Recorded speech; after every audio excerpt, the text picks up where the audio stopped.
रामचरितमानस अयोध्या कांड। विषय श्री राम कैकेयी संवाद। भावार्थ सहित। दोहा। जाई दीख रघुवंश मनि नरपति निपट कुसाजो सहमि परौ लखि सिंहिनी मनहु वृद्ध गजराजो। रघुवंश मणि श्री रामचंद्र जी ने जाकर देखा कि राजा अत्यंत ही बुरी हालत में पड़े हैं, मानो सिंहनी को देखकर कोई बूढ़ा गजराज सहम कर गिर पड़ा हो। सुखहि अधर जरई सब अंगु मनहु दीन मनिहीन भुअंगु। सरुस समीप देखि कैकेयी मानहु मीचु घरी गनि लेई।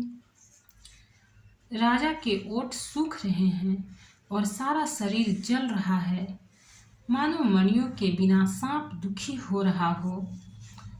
पास ही क्रोध में भरी कैकेयी को देखा, मानो साक्षात मृत्यु ही बैठी राजा के जीवन की अंतिम घड़ियां गिन रही हो। करुणामय मृदु राम सुभाऊ प्रथम दीख दुख सुनान काऊ। तदपि धीर धरि समौ विचारी पूछि मधुर बचन महतारी। श्री रामचंद्र जी का स्वभाव कोमल और करुणामय है। उन्होंने अपने जीवन में पहली बार यह दुख देखा। इससे पहले कभी उन्होंने दुख सुना भी न था। तो भी समय का विचार करके हृदय में धीरज धरकर उन्होंने मीठे वचनों से माता कैकेयी से पूछा। मोहि कहूँ मातु तात दुख कारण करिय जतन जेहि होई निवारन। सुनहु राम सब कारण एहू राजहि तुम पर बहुत स्नेहु। हे माता, मुझे पिताजी के दुख का कारण कहो, ताकि जिससे उसका निवारण हो, दुख दूर हो, वह यत्न किया जाए। कैकेयी ने कहा, हे राम, सुनो, सारा कारण यही है कि राजा का तुम पर बहुत स्नेह है। तेन कहनी मोहि दुई वरदाना मांगे जो कछु मोहि सुहाना। सो सुनि भयउ भूपउर सोचू छाड़ी न सकहि तुम्हार संकोचू। इन्होंने मुझे 2 वरदान देने को कहा था। मुझे जो कुछ अच्छा लगा वही मैंने मांगा। उसे सुनकर राजा के हृदय में सोच हो गया, क्योंकि ये तुम्हारा संकोच नहीं छोड़ सकते। दोहा। सुत सने हुई तब बचन उता संकट परेउ नरेशु। सकहु ताय सुधरहु सिरा मेटहु कठिन कलेशु। इधर तो पुत्र का स्नेह है और उधर वचन प्रतिज्ञा। राजा इसी धर्म संकट में पड़ गए हैं। यदि तुम कर सकते हो तो राजा की आज्ञा सिरोधार्य करो और इनके कठिन क्लेशों को मिटाओ। निधरक बैठी कहई कटुबानी सुनत कठिन ताति अकुलानी। जीभ कमान बचन सरनाना मनहु महीप मृदुल समाना। कैकेयी बेधड़क बैठी ऐसी कड़वी वाणी कह रही है जिसे सुनकर स्वयं कठोरता भी अत्यंत व्याकुल हो उठी। जीभ धनुष है, वचन बहुत से तीर हैं और मानो राजा ही कोमल निशाने के समान है।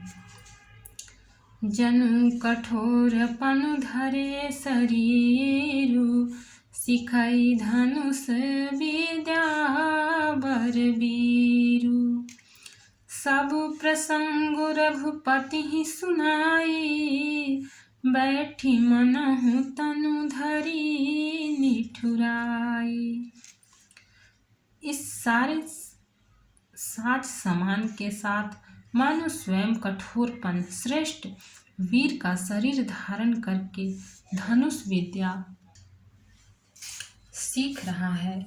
श्री रघुनाथ जी को सब हाल सुनाकर वह ऐसे बैठी है मानो निष्ठुरता ही शरीर धारण किए हुए हो।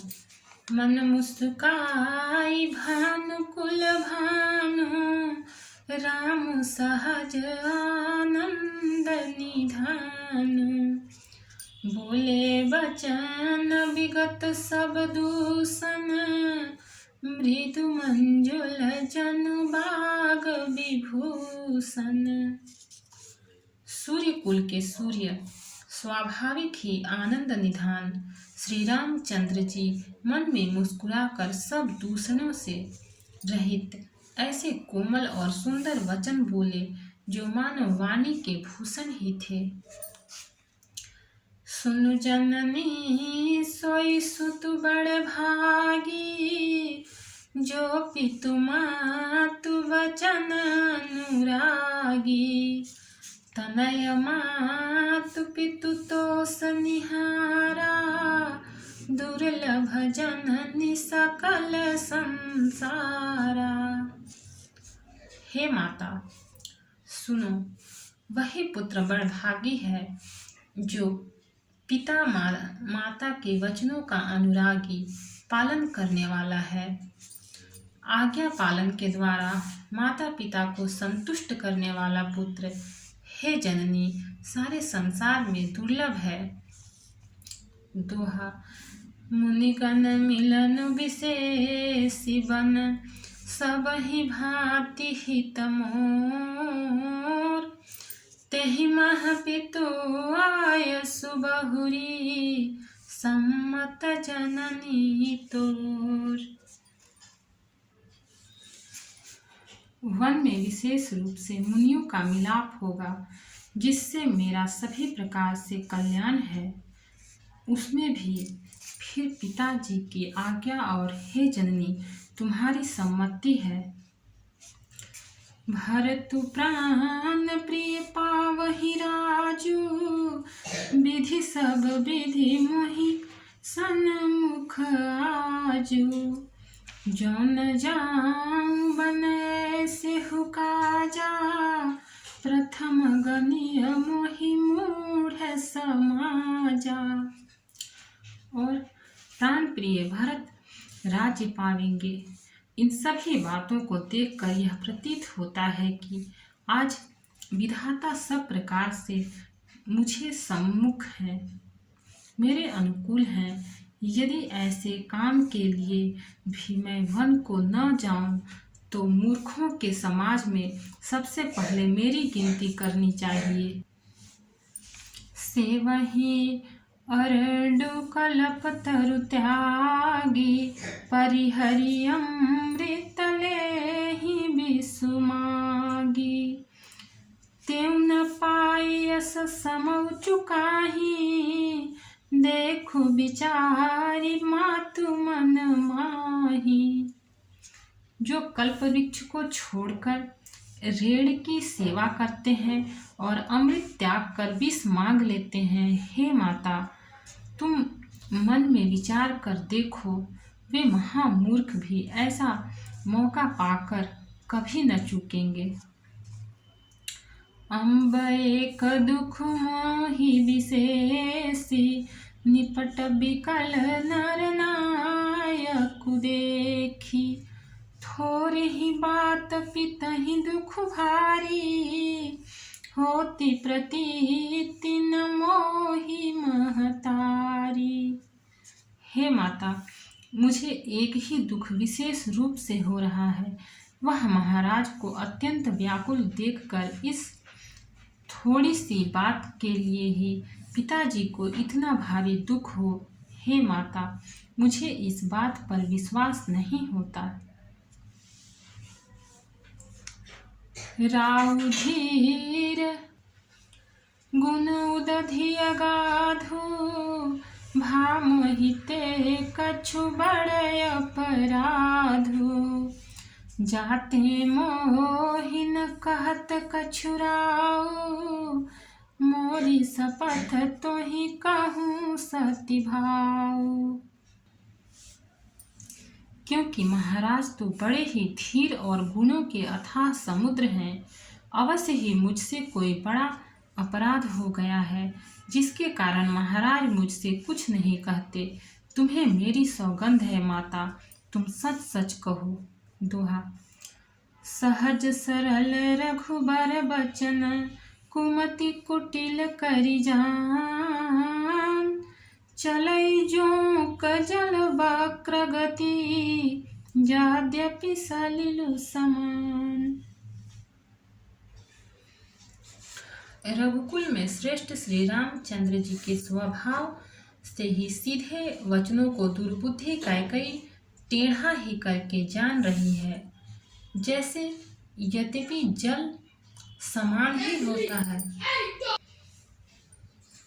परंतु जोक उसमें टेढ़ी चाल से ही चलती है।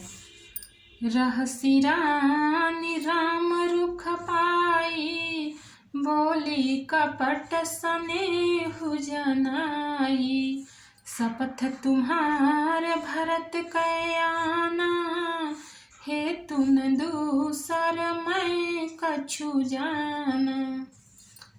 रानी कैकेयी श्री रामचंद्र जी का रुख पाकर हर्षित हो गई और कपटपूर्ण स्नेह दिखाकर बोली,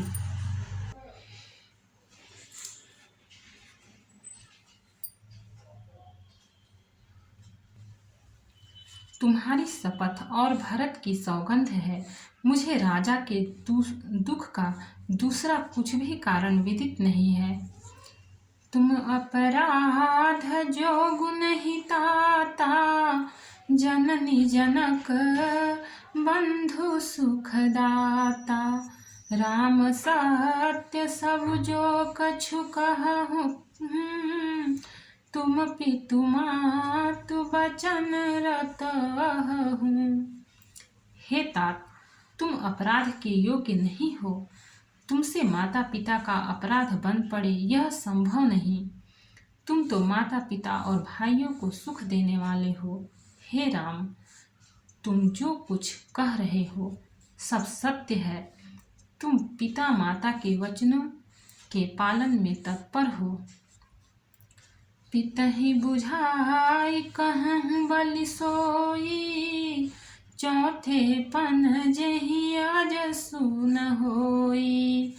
तुम सम सुअन सुकृत जहि दीन्हे, उचितनता सुनिरादरु कीन्हे। मैं तुम्हारी बलिहारी जाती हूँ। तुम पिता को समझाकर वही बात कहो जिससे चौथेपन बुढ़ापे में इनका अपयश न हो। जिस पुण्य ने इनको तुम जैसे पुत्र दिए हैं उसका निरादर करना उचित नहीं। लागहि कुमुख बचन शुभ कैसे, मगह गया दिकती रथ जैसे।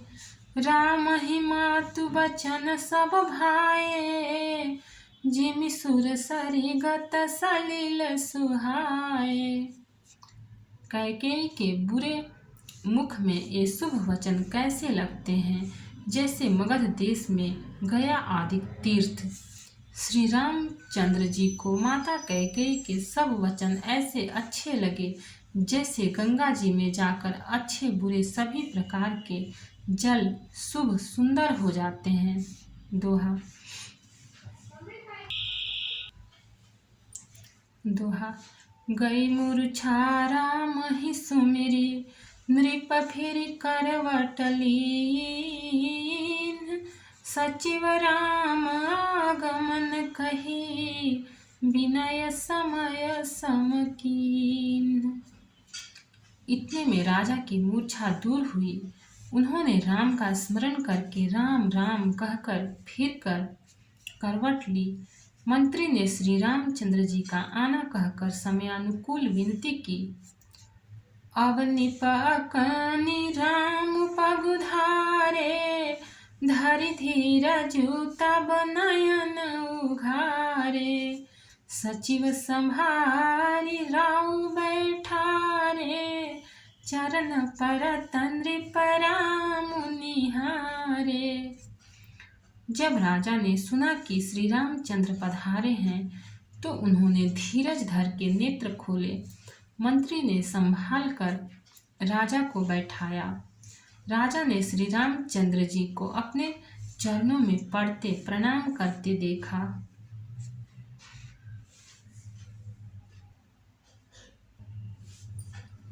लिए स्नेह बिकल उरलाई, गए मनि मनहु फनिक फिरि पाई। राम ही चितई रहेउ नर नाहु, चला बिलोचन बारी प्रबाहु। स्नेह से विकल राजा ने राम जी को हृदय से लगा लिया, मानो सांप ने अपनी खोई हुई मणि फिर पाली हो। राजा दशरथ जी श्री राम जी को देखते ही रह गए। उनके नेत्रों से आंसुओं की धारा बह चली।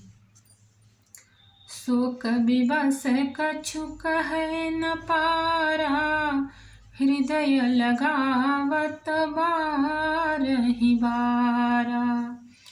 विधि मनाव राउ मन माही, जेहि रघुनाथन कानन जाही। शोक के विशेष वश होने के कारण राजा कुछ कह नहीं सकते। वे बार बार श्री रामचंद्र जी को हृदय से लगाते हैं और मन में ब्रह्मा जी को मनाते हैं कि जिससे श्री रघुनाथ जी वन को न जाएं।